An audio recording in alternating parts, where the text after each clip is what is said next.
O Senhor esteja convosco. Ele está no meio de nós. Proclamação do Evangelho de Jesus Cristo, segundo São João. Glória a vós, Senhor. Naquele tempo, a multidão perguntou a Jesus: Que sinal realizas para que possamos ver e crer em ti? Que obra fazes? Nossos pais comeram o maná no deserto, como está na Escritura: pão do céu deu-lhes a comer. Jesus respondeu: em verdade vos digo, não foi Moisés quem vos deu o pão que veio do céu. É meu Pai que vos dá o verdadeiro pão do céu.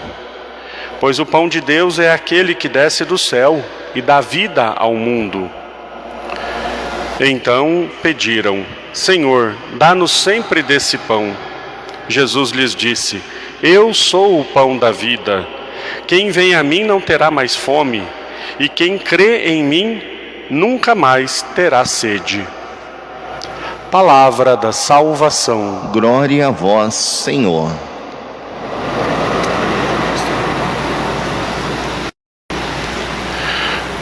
Ó Maria concebida sem pecado, Rogai por nós que recorremos a vós. em nome do Pai, do Filho e do Espírito Santo. Amém.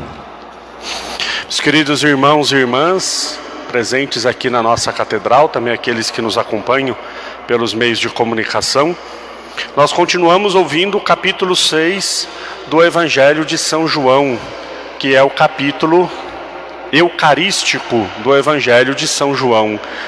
Nós sempre lembramos que João, na última ceia, ele não narrou a instituição da Eucaristia, mas ele deu ênfase ao gesto de Jesus ter lavado os pés dos discípulos. Por isso dedicou um capítulo todo do seu Evangelho para falar da Eucaristia, que é o capítulo 6 que nós estamos lendo nesses dias.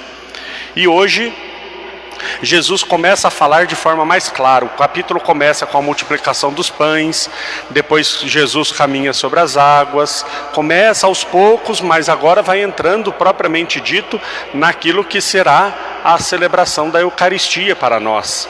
E hoje então Jesus declara: eu sou o pão descido do céu. Eles perguntam para Jesus o que Jesus faz para que eles acreditem, lembrando de Moisés. Diz: Moisés deu o pão para o povo. Moisés, no deserto, quando o povo teve fome, ele pediu a Deus e Deus mandou o pão descido do céu. E Jesus fala: aquele era só uma imagem, uma figura. O verdadeiro pão que desce do céu é aquele pão que desce da vida. Porque aqueles que comeram o pão no deserto morreram, mas quem comer deste pão viverá eternamente. Jesus começa a falar de si mesmo como o pão da vida. Jesus começa a falar de si mesmo como aquele que alimenta para a vida eterna. Mas aqui Jesus ainda não falou de comer o pão. Ele diz no finalzinho: quem vem a mim não terá mais fome, quem crê em mim não terá mais sede. Nós poderemos dizer que essa primeira parte do discurso eucarístico de Jesus é como a Santa Missa, dividida em duas grandes partes. Quais são as partes da Santa Missa? Primeira parte é a liturgia da palavra. Deus se dá a nós pela sua palavra. E depois a segunda parte, Deus se dá a nós como corpo e sangue para comermos e bebermos. Então aqui Jesus em primeiro lugar está falando da acolhida da palavra. Quem crer, quem acolher essa palavra, né? Palavra que não é qualquer palavra, mas é palavra que salva. Por isso ele diz: quem crê não terá mais sede, né? Nós somos sedentos da palavra e quando a escutamos, essa palavra sacia e sacia para a vida eterna. Como é que é constituída a liturgia da palavra na Santa Missa? Nós temos uma primeira leitura, que nós estamos lendo os Atos dos Apóstolos, nesse tempo da ressurreição. Os Atos dos Apóstolos vão mostrando o início da igreja, vão mostrando as primeiras atitudes dos cristãos. E nós estamos vendo, mas dependendo da missa pode ser uma leitura também do Antigo Testamento, como nós falávamos no domingo, que toda a palavra de Deus fala de Jesus. Desde Gênesis até Apocalipse, a palavra de Deus fala de Jesus. Então nós temos uma primeira leitura e depois nós temos um salmo. Toda missa tem um salmo. que é também falando de Jesus. Jesus falou no domingo passado: era preciso que se cumprisse tudo o que falava de mim, na lei, nos profetas e nos salmos. Sempre que nós lemos a palavra de Deus, temos que encontrar Jesus nas palavras, encontrar Jesus naquilo que estava sendo prefigurado. O pão do deserto era uma prefiguração da Eucaristia.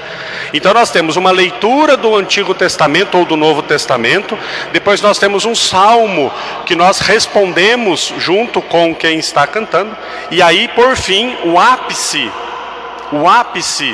da liturgia da palavra é o Evangelho.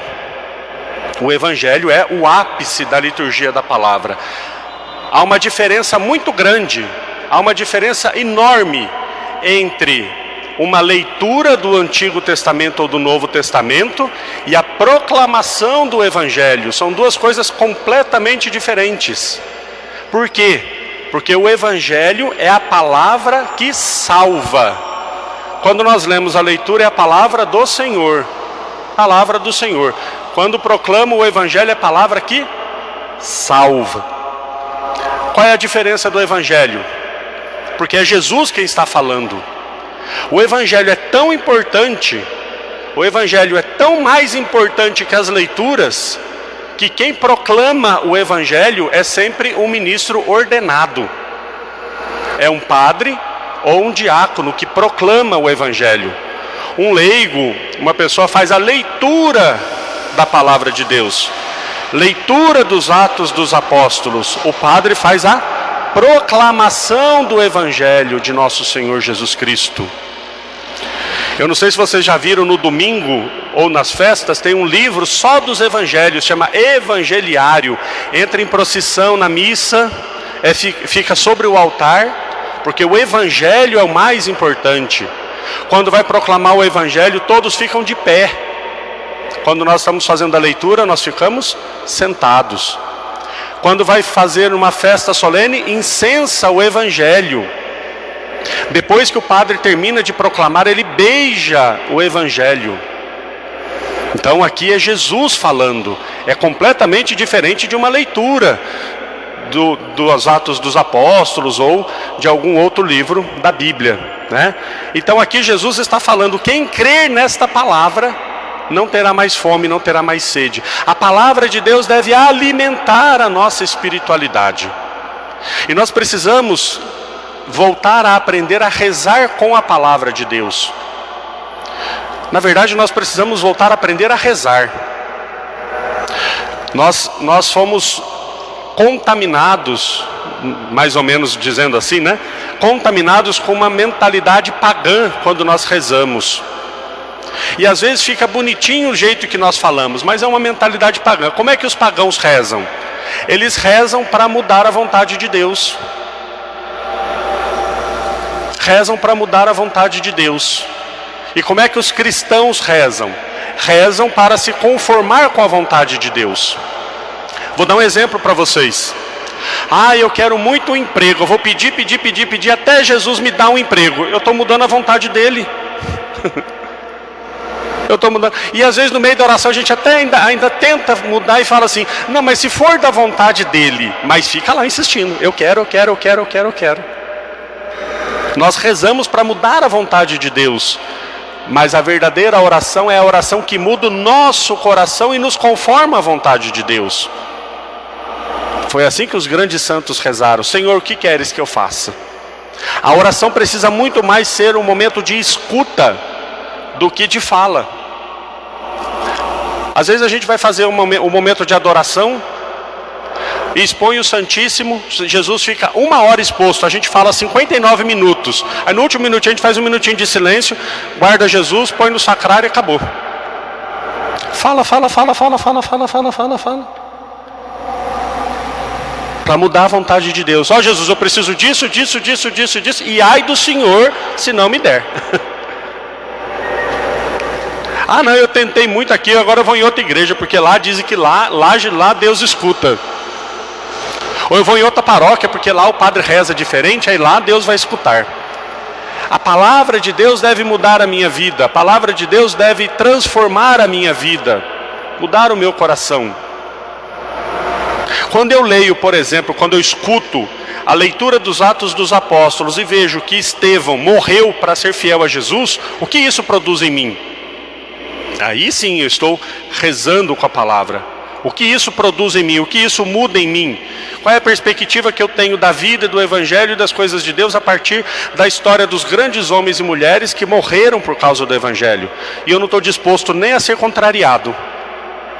Nem, ai de quem discordar do que eu falo. Estevão foi apedrejado. Mas ai de alguém se contrariar o meu jeito de pensar. Olha a palavra de Deus transformando o meu coração. Olha a palavra de Deus mudando a minha história, a minha vida. Que nós possamos, cada vez mais, ao participarmos da Eucaristia, nessa primeira parte da missa, que é a liturgia da palavra, que nos prepara para encontrarmos o pão da vida e nos alimentarmos com o pão da vida no altar, que nós possamos cada vez mais abrir o nosso coração e permitir que essa palavra transforme a cada um de nós, cada vez mais nos assemelhando ao Cristo Senhor ressuscitado. Louvado seja nosso Senhor Jesus Cristo. Para sempre seja louvado.